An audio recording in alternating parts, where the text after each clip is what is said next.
Let's talk about the campaign thus far by calling on two distinguished panelists. First, from Newsmax Washington, the co-chair of the Women Vote Trump PAC, Kathryn Serkes. Kathryn also is president of Square One Media, and via Skype from Southern California, political commentator Michael Reagan. Michael is the author of the new best-selling book, Lessons My Father Taught Me, The Strength, Integrity, and Faith of Ronald Reagan. And as always, you can find and follow Michael on Twitter at Reagan World. So Michael, today at the Faith and Freedom Coalition, a lot of pundits listened to what Mr. Trump had to say, and they now say that Donald backtracked on his comments about Judge Gonzalo Curiel being biased because of his Mexican heritage. Let's listen to the Donald, and then I'm interested in getting your reaction. Religious freedom, the right of people of faith to freely practice their faith, so important. Freedom of any kind means no one should be judged by their race or their color, and the color of their skin should not be judged that way. So, Michael, you've been recommending that Mr. Trump raise the level of his rhetoric. Is that a step in the right direction, and are you a little more inclined to be in tune with his candidacy now? Well, no, that is absolutely a better way for him to go. And it's interesting, conservatives have been railing against the President of the United States for using a teleprompter all these years, and now applauding the fact that Donald Trump is getting reined in by, in fact, the teleprompter. So it was a good move in the right direction. I was thinking during that speech, though, to the Values Coalition, he didn't mention anything about Ted Cruz's father. And I haven't seen Ted Cruz come to the party at this point, and I think Donald will go a long ways, showing maybe a little humility and maybe an apology for some of the people he dissed on the way up the ladder. Well, you know, I don't recall, now you can correct me, Michael, but I don't recall your dad going back in 1980 and with words of praise for John Connally, or certainly not for John Anderson when he branched off in an independent campaign. I mean, a campaign is about the present day. Wait a minute. Two different, oil and water. Ronald Reagan wasn't name-calling people. He wasn't saying that they were involved in the assassination of John F. Kennedy, what have you. Certainly not that direction. So don't plant Donald Trump. Well, wait a minute. Look, I loved your dad, and he's a great communicator, but I remember distinctly when there were noises about Jerry Ford getting in the race, and your dad was asked about it. He said, I don't know, maybe he developed a slice off the tee. Now, he was gentle with humor. That's a lot different. That's a lot different. Okay. By the way, it's a lot. I was in the room when the whole thing was going on with Gerald Ford, 3 floors below us at the convention. There's a whole lot of difference between somebody making a joke, if you will, an offhanded remark like that, and referring to someone as a Mexican, referring to Ted Cruz's father as someone who might have been involved in the assassination of John F. Kennedy. There's a huge difference. All right. Okay. So Michael believes that, I'm sorry, I just remember the old country song from Randy Travis, Digging Up Bones. Kathryn, let me turn to you. Let's welcome you. Note the fact that you're part of a pro-Trump PAC. We haven't heard from Hillary Clinton yet, but it's interesting to listen to what she had to say today. They're at Planned Parenthood. Listen to the rhetoric as she tries to reinvigorate her charge that Republicans are waging a war on women. Here's what she had to say. When Donald Trump says, let's make America great again, that is code for let's take America backward. Back to a time when opportunity and dignity were reserved for some, not all. Back to the days when abortion was illegal, women had far fewer options, and life for too many women and girls was limited.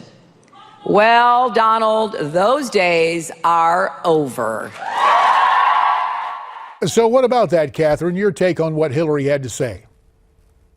Well, I haven't heard one thing about him taking anything back. And if anyone is waging a war on women, it's the Democrats and Hillary Clinton.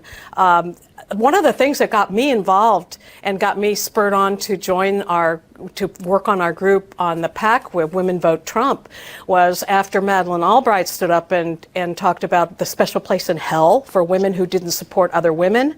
I was deeply offended by that. I felt that that was a war on women. I am old enough, and I know I don't look it, but I was old enough. I came through the 60s and the 70s, and I know what we fought for, and I know what we've been through. I don't need a lecture from Madeleine Albright or Hillary Clinton telling me what I should do, and I'm not going to be bullied into voting for someone just because she has lady parts.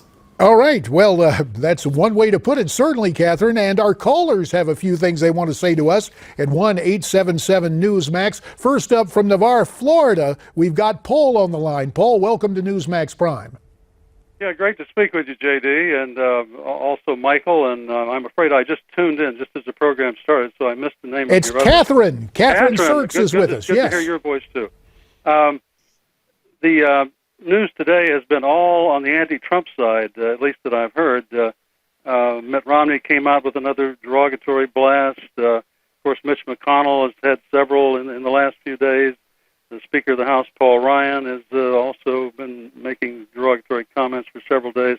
And most distressing of all, the commentators on the conservative side who backed Cruz and Rubio continue to do so and have not made any switch to support Trump. Well, what all this means, I think, is that there will be an attempt that, they don't want a reconciliation. Okay, that means there will be an attempt at the convention to deny Trump the nomination, and it will probably go... Okay, let's take that scenario for just a second, Paul, and I don't mean to denigrate that in any way, but let me turn to Kathryn.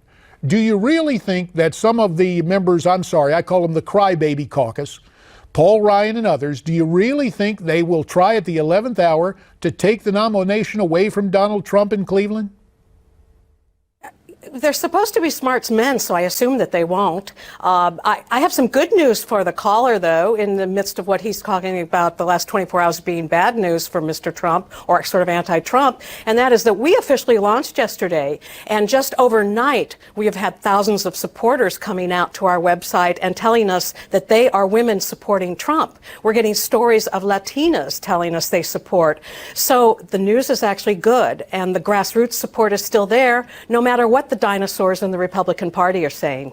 Well, what about it, Michael? Do you expect I guess Romney's still giving interviews, going out of his way to insult the presumptive nominee? It's a free country. I guess he can do that. But is there anything gained by that at this point?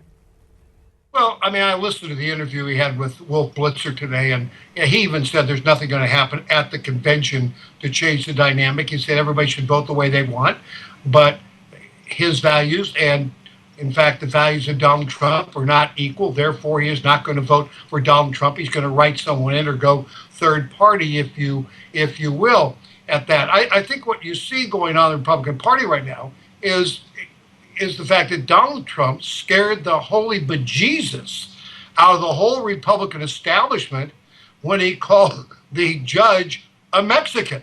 And they don't want to go down the road of being called racist or thinking that the party is a party of racists. That's why you see people, in fact, taking the stands that they take. I tell you, it would be best for Donald Trump to swallow his pride and apologize. My father apologized for Iran-Contra and ended up changing the world because he apologized.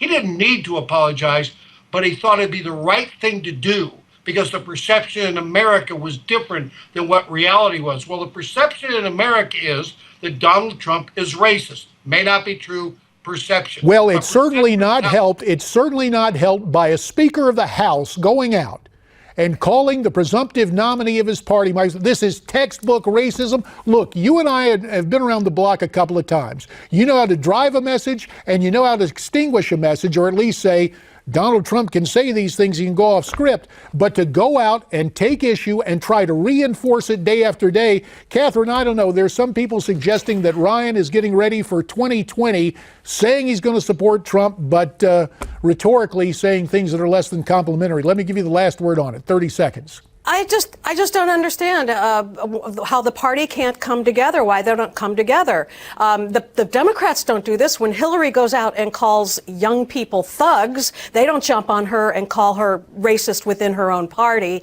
There are a lot of people out here, a lot of women out here, who are in this because we want to see Hillary defeated. And I don't care what happens if these men who won't rally and support Donald Trump end up with giving the election to Hillary Clinton. There are going to be a lot of very angry women. And we tell you what, we want you both to stay with us. Coming up, Donald Trump's rally in Richmond will have some of that and more.